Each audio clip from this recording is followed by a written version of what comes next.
When Stephen was born, the doctor told us that he was Down syndrome. Only he didn't tell us like that. In fact, I think the term he used was mongoloid at the time. And he told me by myself. He didn't wait for Mike. And he told me that he's going to have little bitty eyes. I mean, to the point where I was afraid for him to open his eyes, because he said his tongue would be hanging out of his mouth. This is a doctor. So that when they brought him to me and he had these beautiful blue eyes, but this is how we started out. Lauren was born a low muscle tone baby, floppy baby. She had absolutely no muscle tone. If you picked her up, her limbs just went. They said she couldn't walk, she couldn't ride a bike, she couldn't swim. What did I do? Up and down the driveway, like this, holding the hands. She used to hold on to his legs. Up and down, up and down. She walked, obviously. She could ride a bike, she could swim. So all the things that they said she could never do, she does. Scott's accident happened 34 years ago, right before his 21st birthday. He had a car accident and was in a coma for 7 months. He moved into Carpenter 5 years ago. So in between all of that time, he lived with my dad. And then, luckily, another doctor had said to us, bring your son home. He's going to show you what love is all about. And he was right. Because Stephen is very lovable. And he knows how to love. Sorry. Okay. And he just evokes love. We were looking for a day program for her upon graduation. I always knew about Ability because Lauren was with Daytar as a young child for therapies and stuff. But when I had to go look for a day program, they gave me the names of several different agencies, and Ability was one of them. And when I, went to see Ability compared to the others, I just felt that they offered her so much more. Scott loved living at home, but my dad didn't let him do anything for himself. So he pretty much sat in his bedroom and watched TV all the time, came to the table for meals, didn't so much as prepare a sandwich for himself. And I always say my dad kept him in a bubble, and it was a protective thing and out of love. After talking to a lot of different people, we found Ability, and we're very happy to get him placed here because it was the best thing for him, and it was the best thing for us. And looking back on it now, after 13, 14 years that he's here, it was an act of love because he's so happy. He's so happy, he's so involved. He has more friends than I do. He has a social life. He gets out every day, which is something he didn't do when he was at home with us. We take him places and do things and everything, but he was bored.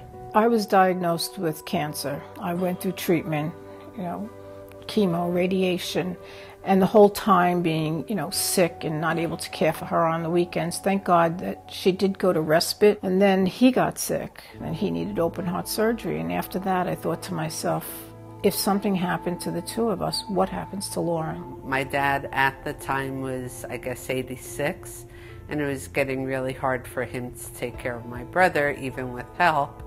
And I just knew it was the right move for him and that he'd be happy and safe and have a social life, which he didn't have. I needed to know that she was in a place where she was well cared for, all of her needs were met, and that she was happy.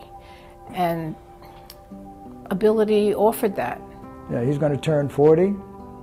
He's in a very good place in his life. He's happy, he's healthy. He's settled.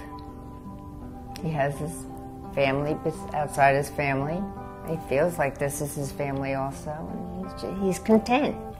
I've seen improvement in Scott in many ways. I would say his independence is, the transformation is incredible. He's doing his own laundry.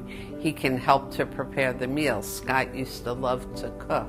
She needed an outlet, at night, and she wanted to socialize with her friends.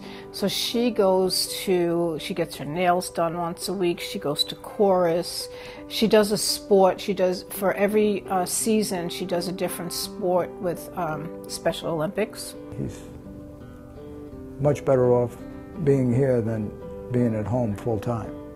We love having him home, he loves to come, but he's ready to come back the next morning, so that tells us a lot right there. Well, it's funny, sometimes when we want to pick her up, she goes, well, I'm too busy, Dad, you know, we can do it another time. And I'm saying, oh, that's nice, getting the second fiddle. If he comes for Mother's Day, he'll bring me a gift, or for my dad's birthday this past weekend, he bought him a shirt. You know, he does that himself, which he was never able to do before. You know, we all want the best for our children, and as a mother, you kind of have an instinct as to whether or not your child is being cared for wholeheartedly or just being a number. And at Ability, I really feel that they care for my daughter the way I care for my daughter. And that, to me, you can't put a price on that. That's just priceless. My brother is not a number. He's a person, he's a consumer, but I don't even like to use that word. He's a member of the Ability Beyond family. I guess the old saying is no one can take care of your child like you can. Well, they're doing a pretty good job of taking care of our son.